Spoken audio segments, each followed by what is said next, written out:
It's the Day of the Dead. It's the Day of the Dead. It's the Day of the Dead. It's the Day of the Dead. I'm going to crush your skull and blow your mind, 'cause today we're in control. It's the Day of the Dead. Hello, everybody, and welcome to the Spoiler Warning Podcast. This is review number 827 with a review of The Bride. I'm Christopher Schnese. And I'm Stephen Miller. And if you're joining us for the first time, the Spoiler Warning Podcast is a weekly film review program. Each week in the show, we're going to dive in, debate, discuss, and argue over the latest films coming to a theater near you. This week, we're talking about a little film called The Bride. So to start us off, Stephen, I have a little question for you. I'm a man, and, sometimes I can be a little dense, and I have problems understanding, metaphor or symbolism and stuff. So I just wanted to run something by you, and hopefully you can help explain something to me. I want to make sure I didn't miss something in the film. So are you cool to help me out a little bit? I'm ready and willing. Okay, so as I understand it, Mary Shelley in 1818 wrote a little story called Frankenstein or the Modern Prometheus, right? Mm-hmm. Yep. And as I understand it, after writing that story, an actual man named Victor Frankenstein in this story decided to do exactly what the book said and create a monster. And then sometime in the intervening 112 years, that monster came to modern day 1930s. I believe... I understand why you're confused. Okay. Have you seen Stranger Than Fiction? So you're arguing that this is not the literal ghost of Mary Shelley. This is living in the universe that Mary Shelley created, and Mary Shelley is a godlike figure overseeing it. Okay. Yeah, that is my contention. But that is as much sense as I'm going to make of this movie. Is there a difference between those two different things, though? Well, the question is, does Mary Shelley exist in the universe of The Bride? Meaning, like, if you were to ask Annette Bening's character who wrote Frankenstein, would she say Mary Shelley? I contend she would not, because they are all living in the Mary Shelley extended universe, not in the world where Mary Shelley was an author. But one way or another, somebody wrote a book that happened to be about a man named Victor Frankenstein and this monster he created. And that monster was real. And that monster is present in 1930s I'm Chicago. saying we are watching the fictional world that Mary Shelley created. Not... like in that world, Mary Shelley did not write a book. This is the world that continues after Frankenstein or the Modern Prometheus ends that we're watching. And she is the omnipotent narrator, creator, godlike figure of that world, in much the same way that Stan Lee exists in the Marvel movies as a sort of like he spelunks into them. But it isn't like in that universe Stan Lee was a comics creator. In that universe, Iron Man is Iron Man. Okay. So this is my contention. This is the god Mary Shelley creating an alternate universe in which there is a living Frankenstein that is going to live for 112 years before trying to do something that she will finally, having waited 112 years, try to attempt to intervene. So she is like a god that was like, I'm going to let this world live on its own and act on its own. But now I'm sick of the way it's been running. My creation didn't do what I wanted my creation to do. So now I'm going to act upon this world. Yes, exactly. Okay. 100%. All right. Do you have any other questions? No, I think no complaints. Or I'm just going to scribble out all my notes for the rest of this episode. I don't know for sure, because in this universe, certainly Melville and Hawthorne, like other people exist and are quoted. I just don't know that Mary Shelley is one of them. Okay. But yeah, I get okay. I mean, it's definitely a take. I mean, I'll accept that more than I'll accept the reality that I was watching the film during. Right. Wait, the reality that you were watching is there was a fictional Frankenstein, but also there was a real Dr. Frankenstein, and academics know that Dr. Frankenstein actually created that monster. Yeah, I was watching a film where I was like, what the fuck? This makes absolutely no goddamn sense. Oh, to be clear, not to spoil our review, I still was like, what the fuck? Yeah. This is just not one of my reasons. Okay, cool. Just wanted to make sure. Sure. I was like, so... Yeah, you are correct to what the fuck. Yeah. I was like, so... Both the character and the author of the story exist in the same timeline? Okay, that's interesting. I didn't think she was a god. I just thought she was the ghost of Mary Shelley. All right. Okay. At least I can mark that down in my notes so I can try to recontextualize that as we go through this story. All right. Well, now that that's cleared up, anything you want to say before we get started, Stephen? I would prefer not to. Oh, nice. I like it. Yeah. All right. Let's go ahead and take a listen to the trailer for The Bride and come back and give everybody a review.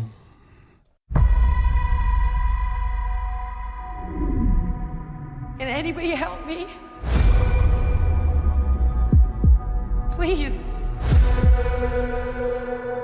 I didn't want this. I didn't want any of this. Please. Help. Help.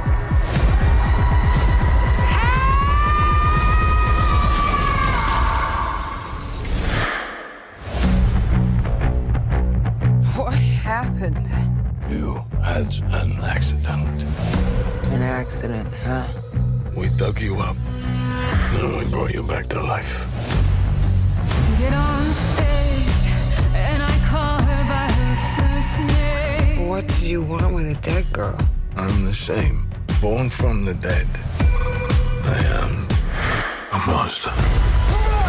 Yeah, so am I.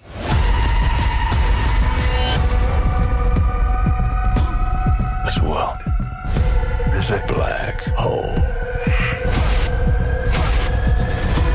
The corrupt are going to see life is here and it's coming to you from the monsters. Yes! Yes! Everybody dance! Everybody sing! Everybody move! Please don't hurt me, please. I'm sorry. What are you sorry for? Did you do something wrong? Something you thought you might get away with?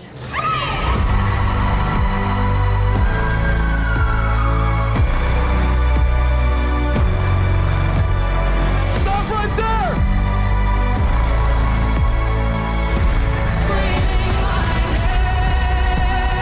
The dead have got something to say. And I'm saying it.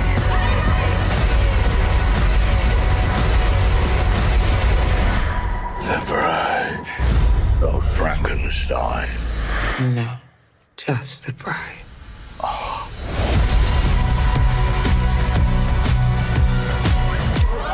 Scared? All right. So that was the trailer for The Bride. In 1930 Chicago, Frankenstein asked Dr. Euphronius to help create a companion. They give life to a murdered woman as the bride, sparking romance, police interest, and radical social change. The big three. Stephen Miller, what did you think of The Bride? So I'm going to start by saying a part of me really wants to applaud Maggie Gyllenhaal for taking a big old fucking swing, because this is a big old swing. But oof, is my feeling. Is it a swing and a miss? Yeah. It is a big swing and a big miss. And for me, of course, I have seen tell on the internet of some people who are really vibing with this movie. More power to them. To me, the movie almost immediately announces itself as something that I will just not be on board for. It has this framing that I won't say alluded to, that we talked about at length, before the trailer, of Mary Shelley, introducing the story, hovering over the story. We open with Jessie Buckley as Mary Shelley announcing what is about to happen. And in fact, talking, I think I can spoil like the beginning or the premise of this movie, even though the trailer doesn't quite explain the premise. Yeah. Mary is basically like yeah, I made Frankenstein, but now I'm going to do it again. I'm going to possess this person named Ida. Also, okay, real fast, sorry, I Yeah. don't mean to interrupt you, but Mary Shelley, in her own ghostly, godly voice, her argument is that, oh, I wrote this thing, everybody knows me for this thing, but I couldn't do my best work because I got sick, and it took me in my prime. After she wrote Frankenstein, she lived for another 40 years before she got sick and died. So I think she also is complaining about Percy Bysshe Shelley and other things. But I mean, this gets to one of my core problems is I don't really understand what she's fucking saying most of the time. There is this premise in the movie that we have Jessie Buckley is playing two characters smashed together. There is Ida, who is she's a woman living in 1930s Chicago who is kind of the arm candy of a bunch of mob people. At least that appears to be what she is, a sort of very sad socialite. I believe the movie is at least implying she's an escort of some sort, though again, there isn't a whole lot by way of details here. And then there is Mary Shelley inhabiting her at random, doing what seems like a kind of stream of consciousness word association of like literary phrases and allusions. And these things just blur together in a way that I cannot comprehend. yeah. I kind of enjoy watching Jessie Buckley do it in the sense that like it is a Herculean amount of talking that she has to do. But like the whole premise of this, from the moment we meet Ida to the end of the movie, there are two wolves inside of her all the time. There at least two. I would say the bride is almost a third, right? There's one who is just like behaving kind of monstrously or having fun being the bride, sowing chaos. There is the brief moments of Ida kind of being like, what is going on? What happened? Where am I? Who are you? And then there is Mary Shelley in this, I don't mean to use this disparagingly. There's been so much discourse around it recently, but the best way I can describe it is like Tourette's of literary, just like she says a word and then it leads to 30 other words that go off on a tangent that had nothing to do with what she was talking about other than like stringing language along in different ways. It's like word association. Yeah. Yeah. And for me, what I find bizarre about that is the bride is the central character of this movie. The whole message of this movie, I would say, is a sort of broad, maybe shallow feminism idea of like women need to fucking stand up, rise up, call out shitty men, take control of our power, sow some chaos. That is like from Mary getting to like do round 2 of her story to the bride's monologues in this movie, to movements that occur in this movie. It is all orbiting this like idea. But the character who is the avatar for it is incomprehensible. Like there's no identity for her because the movie never bothers to tell me what is it like for Ida when Mary Shelley suddenly takes over. What is it like for her the moment after when she has no idea why she said what she just said? Like there is no her. There's no internal character. And that is really weird because the thing that I find ironic, it makes Frank the monster by far the most interesting character in this movie because he at least does have like some coherent notion of who he is. Yeah. Well, he's had 112 years to think about it. Yeah, he's had a long time to work on it. And so, I don't know. This movie is like, if this were just a music video, if like the trailer fucking rules of this movie. Yeah. Like the style of this movie is awesome. And if it wanted to be just vibes, like it is, that's fine. If it wants those vibes to be in service of like a really interesting, provocative message, but it isn't. It's like using its main character as a mouthpiece to say a whole lot of nothing. And I just find it very, very, very strange. It is like it borrows, in my mind, like so much from Joker, and similar movies. It is like this fierce statement with nothing to say, and I just found it very, very, very strange. How did you feel about The Bride? Yeah, so first up, I was primed way, way in advance that this film was not going to be good. So I wasn't expecting a lot. Don't need to get in on it, but I've heard on podcasts from people who know secondhand, people who have seen the film, and I already knew not to expect to like it. So I was prepared to be a little bit disappointed by it, but I wasn't prepared to be right off the bat like, just decisions right off the bat were going to lose me, right?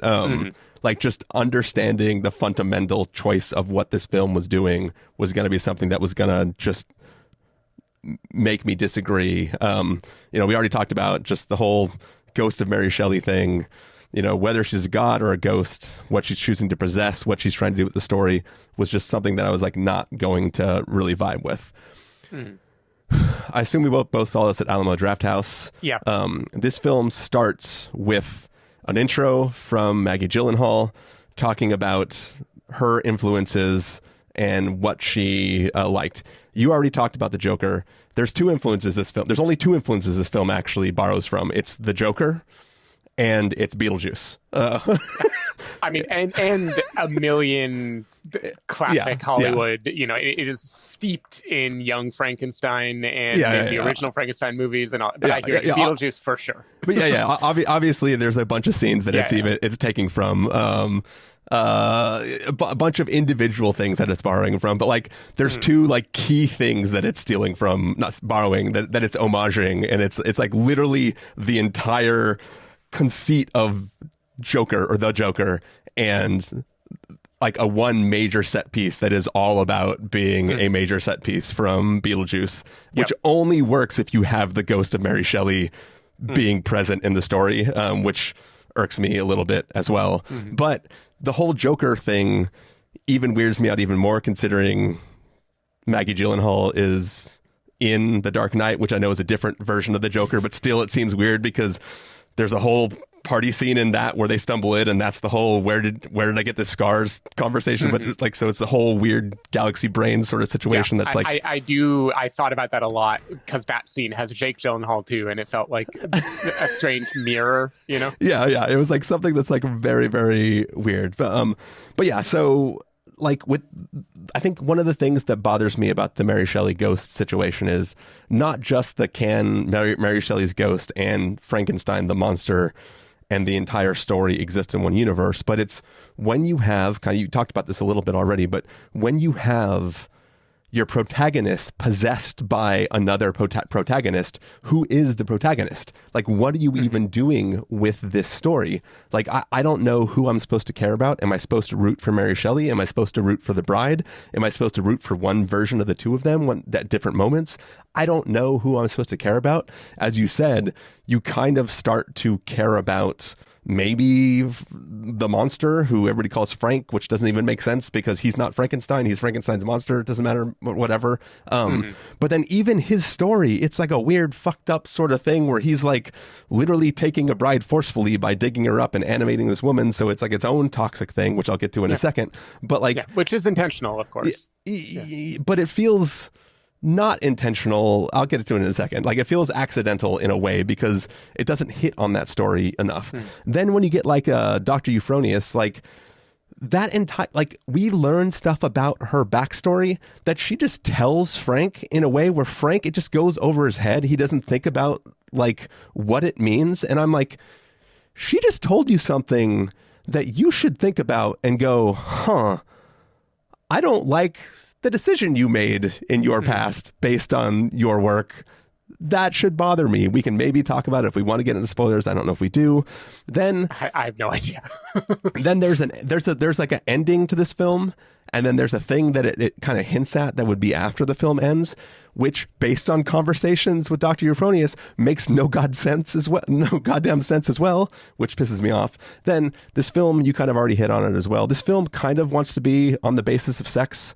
Like, it wants to be the story of like empowering women, but the problem is, like, the film, every single thing it does, like, it's in theory, like, it's in theory, it's like this female Joker film about, like, help these women empower themselves to rise up and, like, fight everybody else. But, like, every single thing it does, like, doesn't actually do that. Like, the film doesn't actually pass the Bechdel test. It's all about, like, the men in the story and what they're doing. It's about men forcefully taking over the bride character and what they're doing.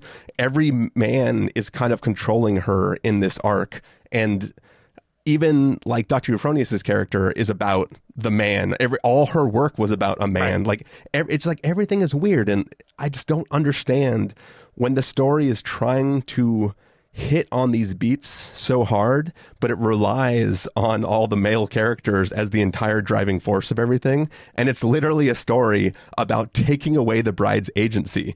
Even when it's a female character taking away the bride's agency, it's still about her losing agency. She's literally a character with no memories, no agency, no motivations of her own. And this is the character we were following in this story that's about female empowerment. And it's like, I don't understand what is the point of that. So I will kind of defend. I mean, first of all, I don't know what Maggie Gyllenhaal is trying to do with this movie. I couldn't tell you. I feel like it is very much by design that pretty much every plot of this movie involves a woman who is somehow being overshadowed or controlled or manipulated by a man, right? From the bride herself to the detective subplot to mobsters involved in this movie to the character of Dr. Euphronius. Like, I think we are meant to see, and we maybe would see if there were like a translation of if we took out all the Mary Shelley gibberish that like kicks up half of every monologue. Yeah. I feel like we would see a version of this where the bride is coming into awareness of like, I want to be myself. I don't want to be for someone else. And I think what the movie is saying is like, when you are under the power of men, when you are in the man's world, all you can do is light shit on fire, like cause chaos, and chaos is like a version of rebellion. And I can kind of sort of universe brain defend the movie as like, this doesn't make any sense because that is like the punk rock feminism that I'm trying to show. But it still doesn't make any sense. But like, this isn't a trailer, so I feel like it's not too much of a spoiler. But the best she can achieve in this film is to say, I don't want to be called the bride of Frankenstein. I want to be called just the bride. Which, I don't know about you, doesn't feel very liberating. Yeah. You're still the bride. You're just removing the person you are attached to. But you're still attached to the idea of being a bride. You have no identity. You're still the role you're trying to detach yourself from. You've just removed the person you attached yourself to. So I don't understand how that is any kind of liberation.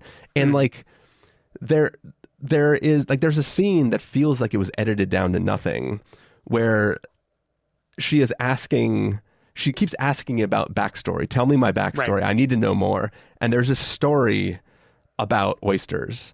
Right. Which goes back to an earlier scene where she doesn't like oysters. There's never a realization that she hates oysters. She doesn't recall that she hates them. We, the audience, know that she hates them. So we're supposed to internalize that that's her knowing internally that she hates them. So she knows that this backstory must be a lie. But the character never achieves that understanding. There's no Frank must be lying to me. That's just for the audience. But we know, we've been watching for 2 hours. We know that is the truth of the story. Who is that for? I just don't understand what that scene was supposed to achieve. So it's like what I see the scene as, but I find it a confusing message given the way the movie ends. I see that scene as meant to make us see that Frank is, in a sense, the same as the mobsters, the people who force his vision of who she should be onto her rather than letting her choose it. Not as much a catalyst of her realizing, but for us to be like, oh, this Bonnie and Clyde story, which is another thing, this is clearly like borrowing from over and over, or all the other movies that borrow from it, like Queen and Slim, we are watching this, but also, yeah, this is really fucked up. But, and I 100% agree with that. I agree that is the point. But that is undercut by the fact that the film is always celebrating them being together.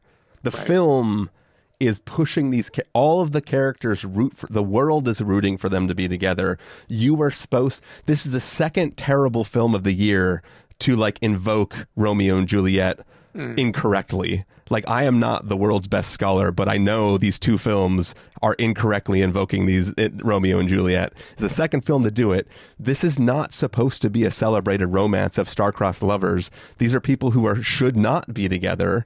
Frank is entrapping this person and manipulating her into being in a relationship with him. And the film wants us to go, oh my God, I want these two people to be together. I hope they end up together. I don't know that it wants that. And we had this talk with Wuthering Heights too. I don't think the movie necessarily wants that. I mean, swell of music tells me it does. Yeah, I just feel Annette like Bening wants them to be. Yeah, sure. Annette Bening does. What it wants, maybe we do have to do minor spoiler section. I think this movie is about her choosing on her terms, and that does not happen until the very, very, very, very, very end of the movie. And before that, this movie is like a confusing romp through like the broken world. And it has like feminist undertones, but it's also trying to show how all of those things were still fucked up. Like, I think even Bonnie and Clyde or Badlands or any of those movies, like, it is always that like the guy is a swashbuckling person who decides to play shoot 'em up, and then this like woman is stuck being a part of that life, and she has to embrace it, and we are meant to be like enamored by them while we're horrified by them. And I'm just saying, and this is a cold defense of the movie, because I don't defend it, because I think this movie is a hot mess. But I think it is very much trying to be, look at how fucked up and inescapable this power dynamic is, and we are going to like dance through that while also pointing out that it still sucks. And my feeling of it is like, okay, that's just a kind of vague, boring message. And I don't normally care about a movie having a message, but if you are literally making your character like a monologue mouthpiece of Mary Shelley / Maggie Gyllenhaal, then I want you to have a message. Yeah. Because you are wasting a lot of my time making me hear your message. Yeah. You know? Yeah, I just feel like celebrating their relationship undercuts the message the rest of the film is trying to tell me, which to me makes me go like, why? Like, you literally are not allowed to have your cake and eat it too in this case, right? You either give me your message and then end like stamping your message, or don't give me that message. Yeah. It is the dynamic of this movie is very strange. Like, I can't get over the degree to which Jessie Buckley's dialogue is rendered incomprehensible by this like split personality, the fugue states that she enters into. And it's weird because many times in the movie, she will do something and then kind of glitch out and become Mary Shelley and connect a bunch of words together and start flailing. And all the while, every time Frank will look at her with his like eyes lit up and go like, oh yeah, yes. It's just like Steven, baby's first manic pixie dream girl. I was gonna say crazy's hot. Exactly. Which again, we're talking about yet another trope that is like not actually pro-feminist, you know? I know. It's, very, very just confused. There was a newsletter that I read this morning from the Blank Check people. Marie Barty wrote, I like can't stop thinking about this now, that the Jessie Buckley as Mary Shelley talks like Jack Sparrow. Well, she's like going back to the Joker comp. She's doing the Harley Quinn accent. Like it is very Harley Quinn. It's 100% Harley Quinn, and like it's going back to just the Joker comp again. It's that chaos agent, like the agent of chaos. Like it's just that. Like, and that's the thing too, is that scene in the trailer where they're at that place and they're doing the crazy dance, right? That entire scene happens by accident. They're running away from a thing. They find themselves in a party, and then Mary Shelley goes full Beetlejuice on that party, and it becomes a dance-off. Yeah. A monster mash, which was going to be my clever thing to say until the end of the movie played the monster mash. So that, that scene is a happenstance thing, right? Like that is a thing of opportunity that happens, and all that stuff goes down like that. If this was, they were causing these riots all over the city and they targeted that thing and they stormed it with a crew of people they had amassed with a choreographed dance that they had pre-planned, and they were scaring people with their choreographed dance, that's way more interesting. Showing up and then having him not like the interaction that he had with his person that he likes, and then suddenly a ghost makes him do a dance, like that's that's just fucking weird. Like that. Yeah. I feel it undercuts like the scariness of this crew taking over the city. It's not like no one's outside killing Bruce Wayne's parents, right? I mean that is, to my mind, all the Joker aspects of this movie are deeply confused. Yeah, because like, first of all, that dance scene, it is fun in a vacuum. I like it. It's probably like the best sequence in the movie. But it doesn't mean anything, and it doesn't say anything. And what we are meant to see is not the bride has agency and is trying to make a thing happen. It is Mary Shelley is going in and fucking shit up, and we don't really know why. We don't know to what end necessarily. She just is. And then, which is okay, if that's the story you want to tell, but then they still want to do the Joker thing where people are imitating her makeup. Women are like rising up all over the place and are being inspired by this. And I look at that and I'm like, why would you be inspired by that? I don't even know what happened. Like I can't tell what she's talking about. Yeah. She just wanted the image of women in black veils with like black. Mm-hmm. I don't know what it's supposed to be. Yeah. Ink smears, Rorschach. Yeah. It's like black ectoplasm. Yeah. Very, very, very bizarre movie. It is. I like that you mentioned or alluded to Wuthering Heights before, because these fall into kind of similar buckets for me, where it is like, wow, you clearly as a visual stylist had some ideas, and I don't understand what you chose to do with it. Only this movie, I find it much worse than Wuthering Heights. Yeah. To me, they're not even in the same like category. Yeah, not at all. I don't think I need to do a spoiler section. People can watch the movie. Yeah. Not if I can help it. Mm-hmm. I had no idea. I didn't get any warning going into this movie. I was like, okay, I'm ready for it. That trailer was great. No, I mean, I would have. That trailer is really, really good. Like that trailer sells a film that looks quite interesting. Was very excited. I think there is a tight edit you could do of this film to clean it up and probably make it not the vision that Maggie Gyllenhaal had, but something that would be more, I don't know, palatable to me. Mm-hmm. But I just think it has too many ideas that are contradictory, in my opinion. So, yeah. Sorry. Verdict time, Stephen? Yep. All right. If you were going to give us a must-see, recommend with a caveat, wait for rental, pass with a caveat, or a must-avoid, what would you give it?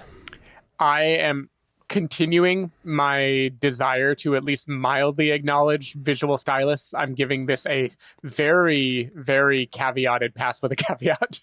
I think this is a visually very interesting movie. I also think Jessie and Christian are both doing interesting things here that if the movie were wielding them a different way, could be like really cool performances. But I think the concept of the movie, the way it's framed, is just so broken that I have trouble attaching to any of it. So I don't think the end result is really worth seeing. But the caveat is I do think there are multiple components here that are like better than a lot of shit that I would give a wait for rental. So it almost makes it more upsetting that it is such a miss, because it is a big swing and a miss, and a lot of people don't even swing. Yep. That is true. Some people are just reinvigorated corpses, and they don't really have full faculties to be able to swing.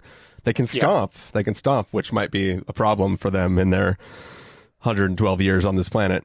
But for me, I think the story of this film, much like Frankenstein's monster itself, are a bunch of different pieces of things stapled together and sewn together and then shocked with a bunch of electricity. For me, it is going to be a must avoid. I very much did not appreciate this film. Yeah.